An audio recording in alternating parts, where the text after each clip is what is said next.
Hello, beautiful humans. Today, I am going to be talking about how to start a trauma healing movement practice. I'm Sukie Baxter, founder of Whole Body Revolution, and I help you to rewire yourself for greater health, happiness, and success.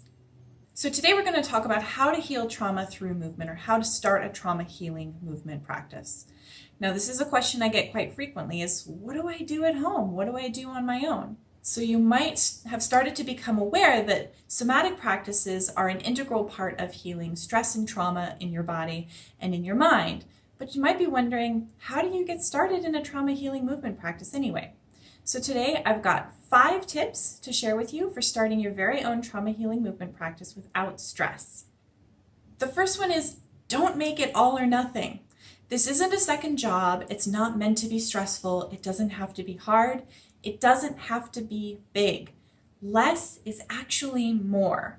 You want to change yourself at a very slow rate. It goes against everything you've probably been taught culturally, especially if you live in a Western culture.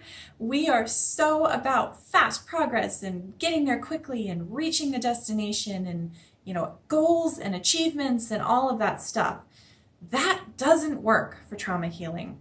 You actually don't want to get there fast. Going slow is going fast. And I'm going to say that again because I really want to make sure it gets through. Going slow is going fast. If you go too quickly, your body and your neurology will be unable to integrate the changes. And so you'll actually get no effect at all other than just to re-traumatize yourself every day. And that's not what we're going for. So making small incremental changes will actually get you to where you want to be, which is probably calm and centered and stress-free a lot more quickly. Now, if you're a boat person, you might know that if you're sailing along and you nudge the bow of your boat just a little bit right now, it doesn't look like a big change. But actually, when you get down the path a little bit, you're in a completely different destination than you would have been if you hadn't made just that tiny little adjustment. You don't want to change things too quickly because that just upsets the balance. And like I said, your body will be unable to integrate. Slow change is much more sustainable. Tip number 2 is that it's not about doing it, it's about feeling it. So a lot of people, when I see them trying to do healing movements, will be just kind of going through the motions. And if you're going through the motions and you're doing the movement, but you're not actually perceiving it, you're not actually aware of it, you're not getting the healing effect. So for example, if I ask somebody to turn their head to the right, it's not about reaching the end of that destination. It's not about getting your head as far as you can to the right. It's about what is the quality of that movement? What is the feeling? At what point do I start to feel a tug? Do I feel a tug on this side or on this side or somewhere else? Is it high or is it low? What am I perceiving in this movement? And that's where the magic is. So the magic isn't actually in doing anything. It's about feeling, always about the feeling. So bring your consciousness to the movements, bring your consciousness to your practice. And like I said, less is more. 2 minutes, 5 minutes, 10 minutes max. You don't need to spend a lot of time with this if you are consistent. Tip number 3 is a little bit counterintuitive. So most people, when they have a tight muscle, they would think, well, I'm going to stretch the tight muscle, which makes sense. But I'm going to recommend that you move into tension, which means if the muscle is tight, let it pull you into that pattern. So, for example, if your hip flexors are tight, go into the fetal position. If your shoulders are rounded, curl forward like this. Stay there for a while and see what happens. Now, why am I recommending such a weird thing to do? No one wants to walk around like this or be curled into the fetal position. Most people are trying to straighten up. And I totally get that.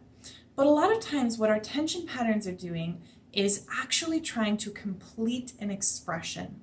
So let me explain what I mean. If, for example, you were in a car accident, there's a lot of velocity happening there. There's a huge impact. So even if you don't see the car coming, that's a huge trauma to your body. We're not meant to be hit at 60 miles an hour or even 30 miles an hour with a large metal object. Even if we're in another car, that amount of movement in our body is traumatizing. And Biologically speaking, when your body is threatened, it wants to curl into the fetal position to guard and protect itself. That is a biological imperative. It's just inherent in every baby. When we're born, fetal position equals safety when we're threatened. So because of the magic of seatbelts, which definitely save lives and you should absolutely wear, they protect you, but they prevent that curling forward. And so even though you walk away from the accident, your body's still going, holy crap, what happened to me? And feeling threatened. And it doesn't get that opportunity to fully go into that fetal position and feel that sense of security and self-preservation and safety.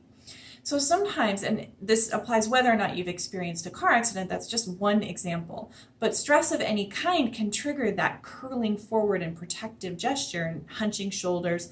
All of that is pretty natural. So if you have unresolved stress and trauma in your past, and who among us doesn't have a little bit of that, your body might just be trying to express that and have its moment and complete that movement that it needs to do in order to help discharge that stress. So instead of pulling against your tight muscles, which you may have been stretching for decades without any results, try going with them and just see what happens. Just stay there and maybe nothing will happen, but you might be in for an amazing treat. Tip number 4 is never move into pain. More is not more. More is less. You do not need to get aggressive with your body. I have people come in, and I know this is a function of our culture and what we're taught about our bodies, and that we're taught that our bodies, it's never overtly stated, but somehow we just absorb this idea that our bodies are these really stupid meat suits, and how dare these muscles get tight on us. And I see this attitude in people where it's almost like, why is my body doing this to me? It's not doing it to you. It's coming from you. It's an expression of you. All tension is consciousness. If we put you under anesthesia and we completely knocked you out, you'd have no tension. It would be completely gone. But then when you wake up again, all that tension comes back. So those tight muscles, those aching joints, that pain, that you have some control over these, you have some power over them, it's coming from you. And you don't need to beat your body up. And that's what I hear a lot of people say when it comes to body work is like, oh, I have a really high pain tolerance, or I really want someone to get in there and beat me up. Do you want someone to beat you up, or do you want the pain to go away? Because they're not the same thing. You don't have to get super aggressive with yourself. You don't have to experience pain to experience healing. And in fact, more pain is counterproductive. More pain perpetuates the threat cycle that started the tension in the first place that you're trying to get rid of. And so keep your movements smaller than pain. If it hurts, don't do it or move smaller. Stay out of that pain. This isn't an athletic training practice. This isn't necessarily where you're pushing your limits and pushing your boundaries. This is a healing practice. It's a different intent. And that brings us to tip number 5, which is actually to move slowly and with intention. And we talked a little bit about this when I was talking about feeling the movement, but you basically always want your movement to be slow so that your body can feel itself. The faster you move, the more you are going to fire the pre-existing neural pathways that you already have. And once you get going down that road, it's like pushing that first domino in a string of dominoes. It just keeps going. It's very, very hard to get off the pathway, off that neural pathway, literally, once you've started to fire that sequence. And so when you're moving slower, it allows you and it allows your body to feel itself and you to feel what you're feeling in your body. You are your body is part of you, but it allows you to sense the movement more fully. It creates space for the potential for new movements to arise, the potential for change, the potential for something to shift. If you're moving super fast, you're basically stuck in a reflex pattern. You're reacting and not responding, and it's all of your past patterns, and you're not going to get to anything really new and anything different unless you slow that way, way, way down and become a lot more aware and a lot more present to it. And I got to throw in a bonus tip, number 6, because I wanted to bring this up. I think it's really important to acknowledge, and that is that a healing movement practice is not exercise. Movement is lots of things. We move in lots of different ways throughout our lives. Exercise is one type of movement, but it's not the only type of movement. Movement is not only exercise. Movement happens in lots of different reference points and lots of different contexts in our lives. And when you come into your healing movement practice, if you approach it like exercise, that will have a certain quality to it that can be counterproductive to your healing movement practice. So when you come into it, really empty your mind, become a blank slate, and get really curious about what might be possible, about what might arise through this movement practice. Throw away everything you know about exercise, throw away everything you know about how your body should move, throw away everything you know about how you should stand and should walk, any should. Try to set those aside, at least for the duration of your movement practice. You can always pick them up later. You can always recover those ideas when you're done with your movement practice, or at the end of a month of this, or at the end of a year of this. They'll always be there for you, but there could be some really great discoveries available if you set those things aside just for a short period of time and see what's possible.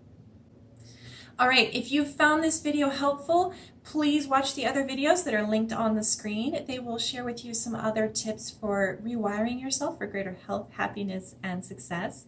And of course, don't forget to subscribe so you never miss a video update. I'll see you in the next one.